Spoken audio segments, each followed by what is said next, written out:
Bonsoir Aurélie Lao. Bonsoir.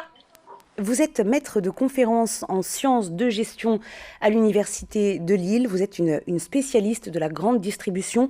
On revient ensemble sur cette annonce, un peu plus de 1000 postes supprimés chez le géant nordiste Auchan. On en a parlé sur BFM Grand Lille et BFM Grand Littoral. Comment ce groupe emblématique en est arrivé là? Alors, avant tout, il faut comprendre les raisons de la transformation du secteur de la distribution. Il faut savoir que ce secteur de la distribution évolue quand même depuis de nombreuses années pour faire face à une réelle transformation. Donc, chaque consommateur avance pendant les 30 glorieuses sans donner à cœur joie de se rendre en hypermarché, de cet effet de mode, d'aller en rayon, de passer 1 heure, 2 heures. Aujourd'hui, ce modèle d'hypermarché est arrivé à bout de souffle et a besoin désormais de se transformer.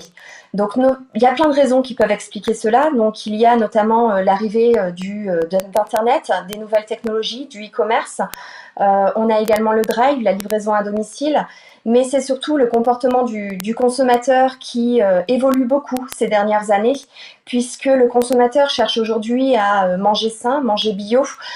Il souhaite des circuits courts, des produits locaux. Le vrac revient à la mode. Donc désormais, prendre sa voiture pour aller en périphérie et notamment se rendre dans une zone commerciale dotée d'un hypermarché n'est plus forcément un plaisir pour tout le monde, est plus une nécessité de faire ses courses, alors que aujourd'hui, voilà, on voit l'hypermarché comme un besoin de faire les courses. Après, il faut quand même souligner que la majorité des Français continuent à faire leurs courses dans un hypermarché. Cependant, d'autres formats de distribution évoluent et gagnent du terrain, tels que les formats supermarchés, petits magasins, notamment en centre-ville. On peut même parler de magasins à taille humaine. Donc pour tout ce genre de raisons, les enseignes de la distribution se sentent obligées et sont obligées d'évoluer et de se transformer.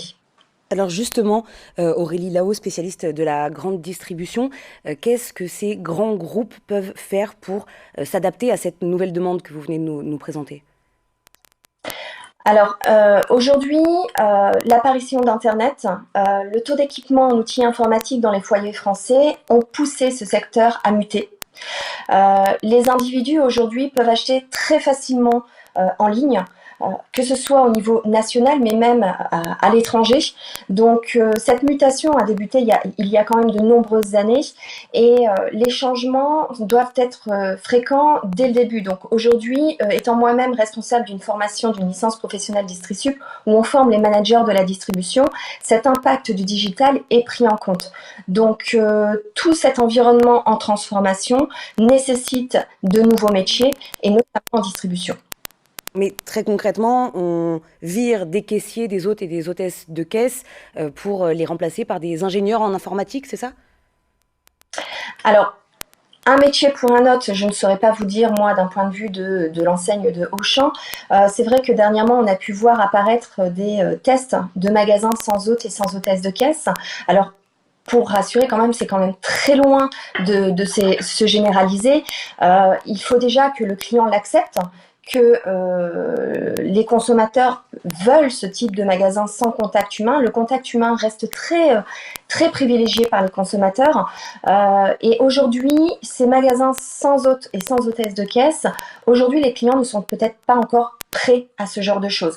Donc c'est testé, mais c'est pour ça aussi que certaines ouvertures, notamment l'année dernière en 2019, ont été pointées du doigt, puisque certaines nouvelles technologies vont être raccourcies à un remplacement d'emplois, d'êtres humains. Je peux vous donner l'exemple dans mes recherches actuelles qui sont portées sur la borne interactive. Beaucoup de consommateurs vont croire que la borne interactive est une nouvelle technologie qui va remplacer le vendeur en magasin. Ce qui n'est pas forcément le cas, puisque c'est un outil informatique qui est intéressant, puisqu'il va permettre aux clients d'accéder à de nouvelles informations, des informations complémentaires au vendeur qui fournit d'autres informations. Ça peut également aider le client à patienter tant que le vendeur est occupé avec un autre client. Donc les nouvelles technologies ne sont pas forcément synonymes de remplacement d'êtres humains et d'emploi et de suppression d'emplois.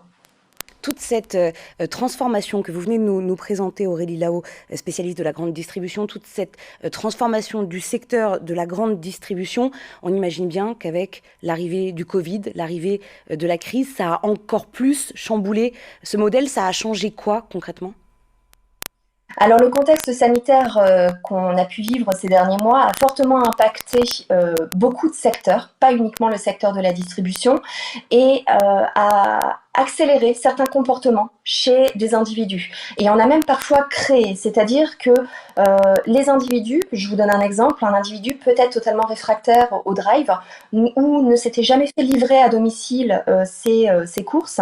Et le confinement a fait que avec les gestes barrières, la crainte du contact social, certains individus ont testé certains nouveaux canaux, certaines nouvelles technologies, certains voilà, le drive, la livraison à domicile. Et du coup, ces nouveaux tests ont créé de nouveaux comportements.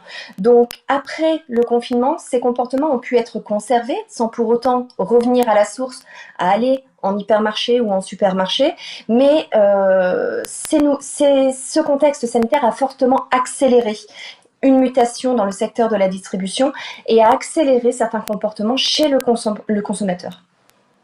Une question qui concerne ces publicités maintenant, Aurélie Lahaut, publicités Auchan qui ont été peintes dans la semaine sur des passages piétons dans la ville de Lille. Est-ce que c'est pas un peu une erreur de communication de la part du groupe au moment où il annonce ces plus de 1000 postes supprimés ? Alors, les budgets publicitaires sont des budgets généralement à part à ce qui est géré au niveau emploi. Donc là, après, c'est une stratégie de communication qui a été adoptée par cette enseigne.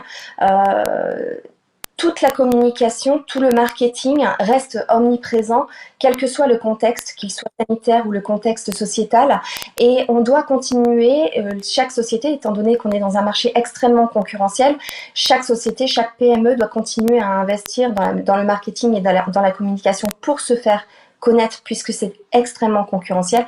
Et l'enseigne telle que Auchan a continué à investir en termes de communication. Merci beaucoup Aurélie Lahaut, maître de conférences en sciences de gestion à l'Université de Lille, spécialiste de la grande distribution. Merci d'avoir accepté ce soir l'invitation de BFM Grand Lille.